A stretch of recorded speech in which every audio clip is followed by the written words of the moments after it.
اور تمام صحابہ عادل ہیں۔ کسی ایک صحابی کے بارے میں بھی ایک ہلکا جملہ ہمارے لیے سننا بھی ایمان کے خطرے کی علامت ہے۔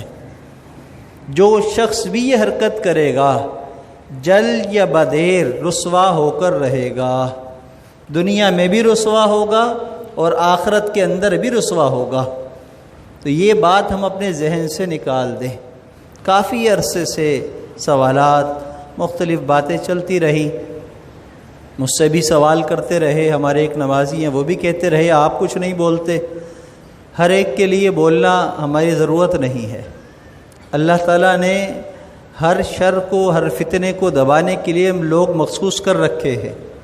ہر عالم کا کام ہر کام نہیں ہوتا، ہر اپنی مخصوص لائن میں کام کرتے ہیں۔ شر والوں کو اللہ ان کے شر سمیت خود ہی دبا دیتے ہیں۔ اللہ کا کرم ہے۔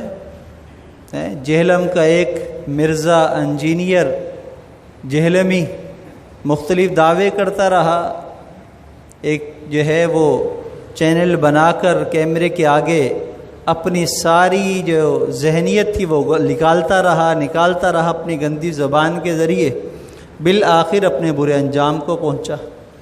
دعوے کرتا رہا بڑے بڑے، اس کی آپ باتیں سنیں گے تو ایسے مائل ہوں گے کہ کہیں گے اس سے زیادہ نیک کوئی ہے نہیں۔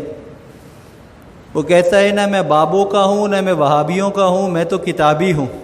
اس کے نعرے اتنے اچھے ہیں کہ بندہ مائل ہو جائے۔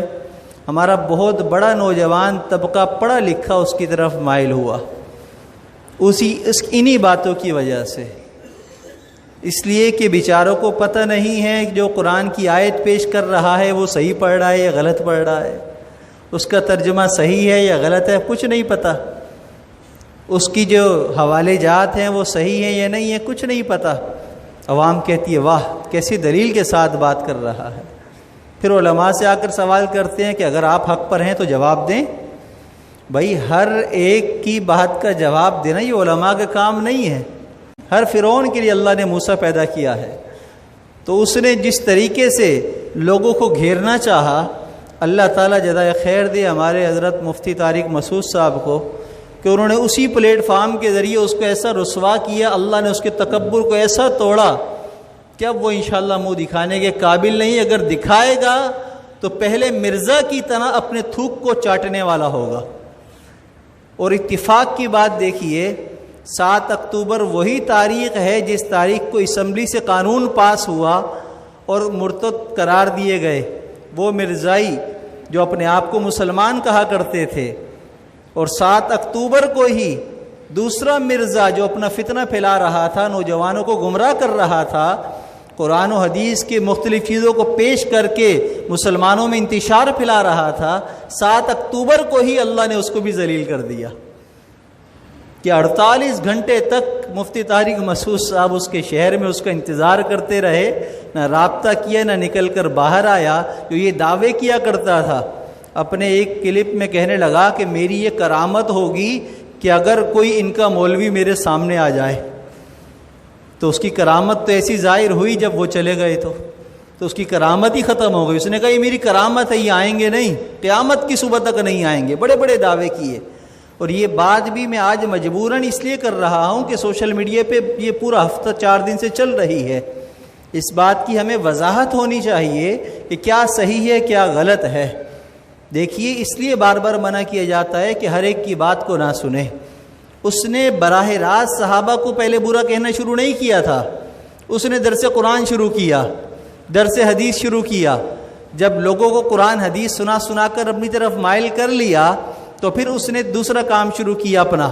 وہ کام کیا تھا؟ علماء کی کمیاں نکالنا۔ دیکھو مولوی یوں کرتے ہیں، دیکھو فلاں مولوی یوں، بریلوی یوں، دیوبندی یوں، اہل حدیث یوں، سب کی برائیاں بیان کرنا شروع کی درس قرآن کے ذریعے۔ پہلے قرآن حدیث کو بیان کیے، جب لوگ جمع ہو گئے سننے لگے تو پھر علماء کی برائی شروع کی، اور جب علماء کی برائی پر لوگ مطمئن ہو گئے سننے لگے تو پھر صحابہ کرام کی باتوں کو شروع کیا۔ یہ حربہ ہے، ہر دور میں ایسا ہی ہوتا ہے، تو اس لیے ہم آنکھیں بند کر کے نہ بیٹھا کریں۔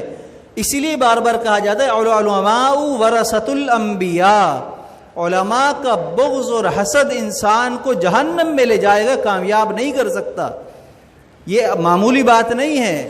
ہر عالم اپنے لیے نہیں یہ بات کہتا، ہمارے اکابرین، ہمارے بڑے بڑے علماء کے بارے میں ایسے لوگ جو بیچارے جن کو اپنی عربی اردو کا پتہ نہیں ہے، ان کے بارے میں ایسی بات کر، ارے وہ مولوی صاحب چھوڑو، ان کی بات نہیں کرو یار، ان کے تو بڑے اسکینڈل ہیں۔ ارے واہ بھائی واہ، اسکینڈل کس چیز کا نام ہے؟ غیبت اور بہتان کا نام اسکینڈل ہے، غیبت اور بہتان کا نام اسکینڈل ہے۔ اب بتاؤ اسکینڈل کامیابی کا کام ہے؟ بہتان لگاؤ گے تو بھی جہنم میں، غیبت کرو گے تو بھی جہنم میں۔ بھائی جس کا جو عمل ہے وہ خود جواب دے ہے، آپ تھوڑی ہیں جواب دے، چاہے وہ سیاسی ہو، مذہبی ہو، کسی بھی فیلڈ سے ہو، ہمارا تعلق نہیں ہے ان چیزوں سے۔ ہمارا کام صرف ایک ہی ہے، قرآن و سنت صحابہ کرام کے نقش قدم پر چلنا ہے، اپنے علماء سے جڑے رہنا ہے تاکہ صحابہ سے ہم جڑے رہیں، صحابہ سے جڑے رہیں گے، ان کی تاریخ کو یاد رکھیں گے، اپنے بچوں کو بتاتے رہیں گے، انشاءاللہ ہم بچے رہیں گے۔ تو اس لیے آج سے ہم اس بات کا عہد کر لیں کہ ہم نے مرزا کا نام سنتے ہی فوراً اس کے کلپ کو ڈیلیٹ بھی کرنا ہے، اور لوگوں کو بھی ہم نے اس بات کی تنبیہ کرنی ہے کہ ہرگز اس کی بات نہ سنیں، یہ گمراہ کرے گا اور ایسا کرے گا کہ خود بھی جائے گا جہنم میں، سب کو کھینچ کر بھی لے کے جائے گا۔ اللہ نہ کرے ایسا ہو کہ ہماری نسلیں اس طرف چلی جائیں۔ اور صرف اس بات کی ایک ہی وجہ ہو سکتی ہے جانے کی کہ ہم علماء کی توہین سے اپنے آپ کو روک لیں، علماء کے استہزاء سے اپنے آپ کو ہم روک لیں، اپنی زبانوں کو ہم بند کر لیں۔ بالکل ایسے ہی جب کسی ڈاکٹر کے پاس ہم علاج کے لیے جاتے ہیں تو اس ڈاکٹر کی 10 برائیاں ہوتے ہوئے بھی ہم اس کے سامنے برائی کرنے کی جرات نہیں کرتے، بلکہ اس کے ہاسپٹل میں ہوتے ہوئے بھی اس کی برائی کرنے کو ہم پسند نہیں کرتے کہ ڈاکٹر تک بات پہنچ گئی تو میرا مریض مر جائے گا، اس کا علاج صحیح نہیں ہوگا۔ ہم اتنا ڈرتے ہیں جان کی وجہ سے، تو اپنے ایمان کو بچانے کے لیے علماء کے خلاف اپنی زبانوں کو ہم روک لیں، صرف اچھی بات اپنی زبان پر رکھیں، قرآن سے اپنے آپ کو جوڑیں، تلاوت کے ذریعے، قرآن کو پڑھنے کے ذریعے، قرآن کو سیکھنے کے ذریعے، دعوت و تبلیغ سے اپنے آپ کو جوڑیں اپنی اصلاح کی غرض سے، اور خانقاہوں میں جائیں تاکہ ہمارے دلوں کا میل دور ہو، جہاد فی سبیل اللہ والوں سے محبت کریں، اس لیے کہ انجام ہمارا یہی ہے، انجام ہمارا یہی ہے۔ 2001 میں جو کام شروع ہوا 2021 میں اس کا انجام وہی ہوا جہاں تھا، پہلے سے زیادہ قوت کے ساتھ اللہ نے اسلام والوں کو بٹھا کر دکھا دیا۔ تو اللہ ہے جو سب کر رہا ہے، نہ میں ہوں، نہ آپ ہیں، نہ کوئی اور ہے، اللہ ہے۔ ابھی طوفان آ رہا تھا، کیا بات چل رہی تھی؟ کراچی کی طرف طوفان آ رہا ہے، گلاب نام بھی ایسا محکمہ موسمیات والے اور ہمارے بڑے بڑے ایسے چوائس کرتے ہیں کہ اس کا مذاق بنائیں۔ اللہ کا عذاب آ رہا تھا، اللہ کا عذاب آ رہا تھا۔ مزے کی بات یہ ہے وہ نہ آیا تو اس پر آگے سے پھر اور کمنٹس کیا ہوئے کہ عذاب آ رہا تھا، گلاب آ رہا تھا، عبداللہ شاہ غازی کی وجہ سے رک گیا، اس نے اس کے رخ کو موڑ دیا۔ ارے جس کو اللہ بھیجے اس کو عبداللہ غازی بھی نہیں روک سکتے، اس کو شاہ عبد القادر جیلانی بھی نہیں روک سکتے، اس کو نوح علیہ السلام بھی نہیں روک سکے تھے، تو ہم کون ہوتے ہیں اس عذاب کو روکنے والے؟ اللہ جس کو ڈبونا چاہیں، وحال بینہم الموج وکان من المغرقین۔ نوح علیہ السلام نے بیٹے سے بات چیت کر رہے ہیں، بیٹا کشتی میں آ جا، اللہ کہتے ہیں نہیں، یہ ایمان نہیں لائے، کشتی میں نہیں آ سکتا۔ نوح علیہ السلام چاہتے ہیں آ جا، ایک موج آئی اور غرق ہو گیا۔ اللہ جس کو غرق کرنا چاہے اس کو کوئی بچا نہیں سکتا، اللہ ہی عذاب بھیج رہے تھے، اللہ نے ہی اس کو ہماری طرف سے دوسری طرف پھیر دیا۔ اللہ کا شکر ادا کریں۔ 2 کام اس مہینے میں ہم نے کثرت سے کرنے ہیں، ایک درود پاک اللہم صلی علی سیدنا محمد وعلی آل سیدنا محمد وبارک وسلم، اور دوسرا کام استغفر اللہ الذی لا الہ الا هو الحی القیوم واتوب الیہ، کریں گے نا انشاءاللہ تعالی۔